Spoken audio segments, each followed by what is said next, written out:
Hey everybody, my name is Brian. I'm the brewmaster and owner here at Oak Grove Brewery, and tonight, yes, we had a little bit of tonight, we're going to talk about how to do one of my favorite recipes, which is brine and turkey with our beer. So for the mock-up tonight, we've got kind of a mock-up just to kind of show you what's going on. So first you want to have is a pot. I got a nice stainless steel pot here, but any 1 gallon to 2 gallon pot, stock pot, will work at home. You want to have a gallon of water and then your favorite brine recipe. I'm using one that I got at the local grocery store this year just to try something different, but this is where you can be very creative. We'll talk about it in a little bit and how you can make your own brine recipe. So first you're going to do is you're going to take your water, going to pour it in the pot. And you're going to take that 1 gallon of water and you're going to boil it as fast as you can. And if you have an electric stove, it might take a little bit. If you have a gas stove, it takes a little bit less time. Once your water gets to a boil, you're going to take whatever brine recipe you've decided on. If you bought a pre-made one like I have here today that I bought at the grocery store that I really want to try, this one's interesting. It's got basically salt, it's got some sugar in it. This one has cranberries and it's got some vanilla, and I've never tried that as a brine, along with some bay leaves, thyme, and some rosemary. So once your water is at a boil, you're going to take your brine, you're going to pour it in your hot water. Let that boil or simmer for 15 to 20 minutes until everything dissolves. So make sure the sugar, make sure the salt dissolves.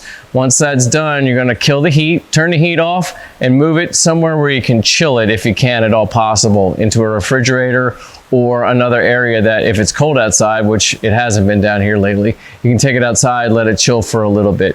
But the key is, before you go to your next step, is you wanna make sure your brine that you've made is down to less than 60 degrees. Because if not, you're gonna put your turkey in some hot water and it's actually gonna start cooking it, and that's not what you want.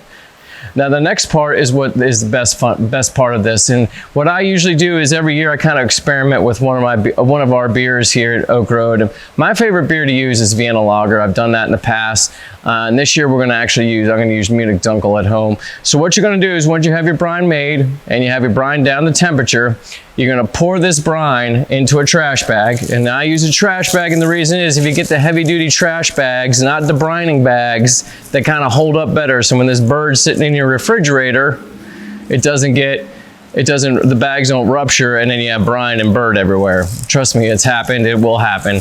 And the other thing is, always double bag that bird. So get 2 big bags, yes, double bag it. It'll make it better. So we're gonna say this is our turkey. You put your turkey in your bag. Make sure when you open your turkey, make sure you get all the insides out too. You know, they'll put the neck and the giblets in there, so make sure you get that out. Once you have it in your bag, you literally fold down, open your bag, you're gonna pour your brine recipe in. Then you're gonna take 1 gallon of cold beer. This is really important. Be careful cooking with beer. Sometimes if you add beer to a hot mixture or you cook beer down, sometimes what will happen is it'll get very bitter, because what happens is the water and the alcohol is evaporating and the bitterness kind of lingers around and will concentrate. So just be very careful cooking with beer. That's why I don't recommend adding your beer until you have your brine cold and you're adding cold brine, cold beer to your bird in your bag. Wrap that bag up and then put it in your refrigerator for anywhere from 24 to 48 hours. And that's your basic brine recipe. Now, my fun thing about this is you can be super creative. So a basic brine recipe really is either a gallon of water, like I said, boil it. The basics are 1 cup, and you got to use kosher salt. Use the kosher or sea salt. That gives you the best results. And then use a ½ cup of whatever sugar you want or whatever sweetener you want.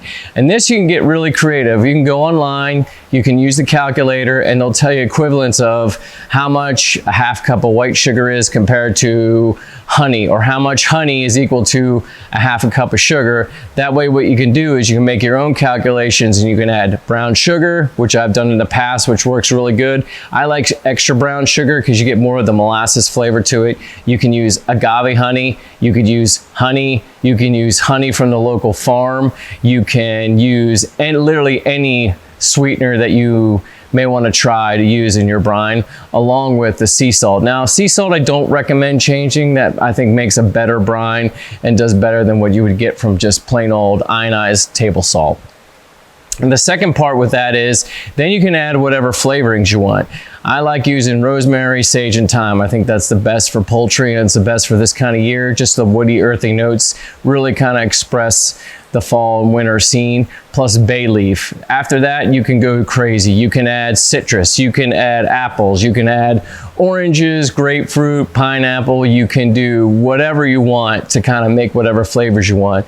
Also, if you don't want to use water as your base, you can use vegetable stock, you can use turkey stock, you can use bone broth, you can use whatever kind of broth you want. You can make your own broth if you want and use that as a gallon as your base, and then add your sugar, salt to make a base brine, and then be creative with that, whatever flavors you want to create for this holiday. You don't have to use that.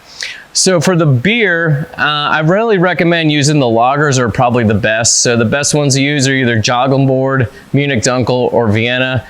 Munich Dunkel and Vienna are going to get kind of more of your caramel, maybe some of more of your bready notes, dark bread notes, and even our Munich Dunkel's got little just hints of chocolate periodically, which might give you a little more depth of character in your brine. And then if you really want to be creative, I think another way to go, especially if you want to use kind of citrus, or you want to use maybe apples and things like that, you could try maybe Triple H or Hefeweizen, or even bipolar, where you're going to get a little more of the phenolics, a little more of the banana type flavors, and those other esters that might get a little more flavor compounds to your bird. So after 24 to 48 hours of your bird brining, what you're going to do is you're going to get it out and you're going to rinse it out in the sink. Make sure you get everything off of it. Pat it really, really dry. And then my recommendation is cook the bird however you want it. You can either deep fry it, you can smoke it, or do a traditional cook in the oven like I usually do. I don't have a smoker or a way to do any deep frying. I hope you guys have a good holiday. Thank you very much.